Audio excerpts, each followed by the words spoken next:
Craig, week 3. Yahoo! Are you getting a little bit more prepared for the coming? I don't know about prepared, but I sure am excited about what we're going to talk about today.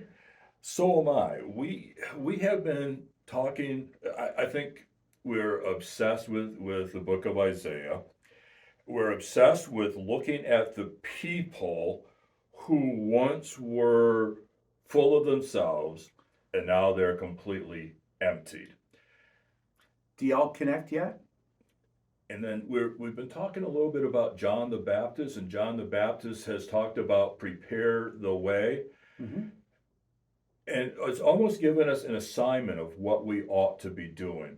I'm going to turn this over to you to have them read out of Isaiah. So, corporately, break into two groups.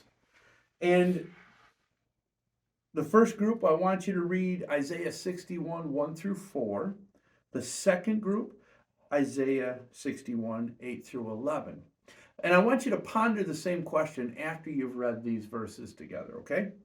Ask yourself, where in this portrait do you see yourself? And then once you've done that in your individual groups, take a couple minutes to cross share. Right. Go. I think that's really important.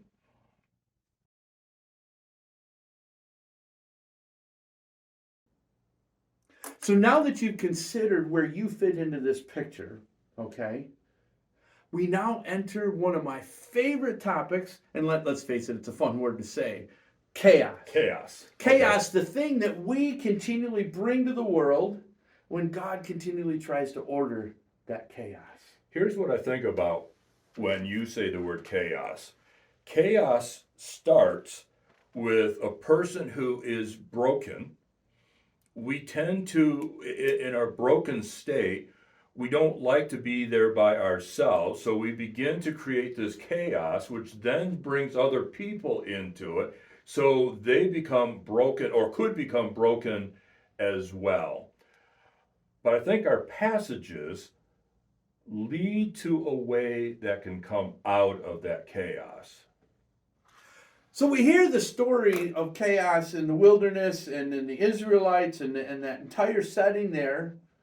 And we're told that story through the word. We're told that story through the prophets. We're told that story through preachers and so forth, or those who know the word and sharing it with us. And sometimes we find it hard to believe, but yet we're experiencing that same very thing in our own lives in the very moment right now. So is it possible that if you were to tell your story, would it be believable? Would it be received? Would it be accepted? Which is a good question because we see that John the Baptist was out in that wilderness, and let's face it, he's not your typical person.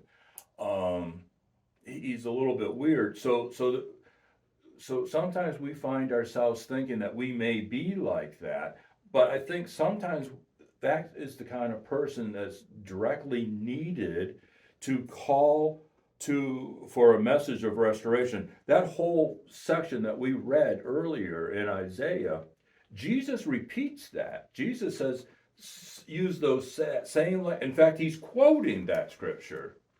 But I want to jump back to that whole concept of weird for a minute, right? We all feel weird or uncomfortable in times in our lives and in our circumstances and places, right? But I take that as comfort because as believers and understanding what God is doing and working in our lives, we are called to be different. We should be a little weird. We should be a little odd in this. So in our weirdness, in our oddness, in our living different than the rest of the world, is it possible the world will receive the message we have? So that leads us to the questions.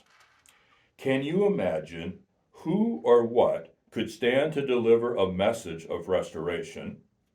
Would it be believed? In what ways can an individual address the chaos and offer a beacon of hope or encouragement in the midst of this disarray? And that's what Jesus was leading to when he requoted the book of Isaiah. Have fun with that.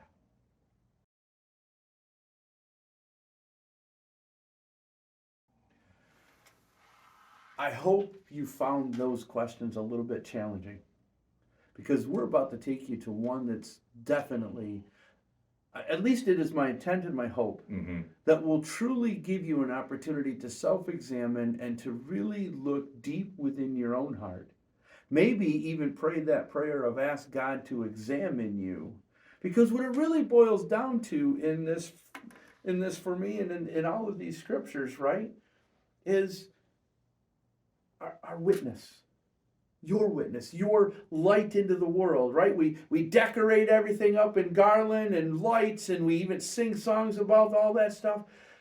How are you decorated different? How are you being different in this world? And so I think before we can even really get to those questions, we need to ask ourselves this question: what behaviors or beliefs might you need to adjust to be clothed, to be anointed, and to be receiving the Son of God?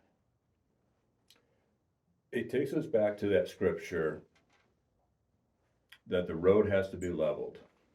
Mm-hmm. The pits are filled in, the mountains are torn down, not so that God has an easy access to us, but And not by God, man, or not by man and bulldozer, right. but by God.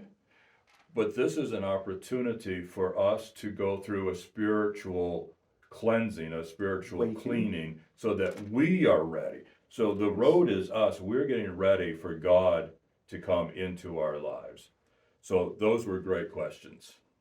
So again, just see, we're going to leave you with that question of what it is in your life that you need to make adjustments. Or, and you probably can't do them on your own. Where do you need to invite God into your life to make those adjustments? Correct. Again, grace and peace be with you. See you next time.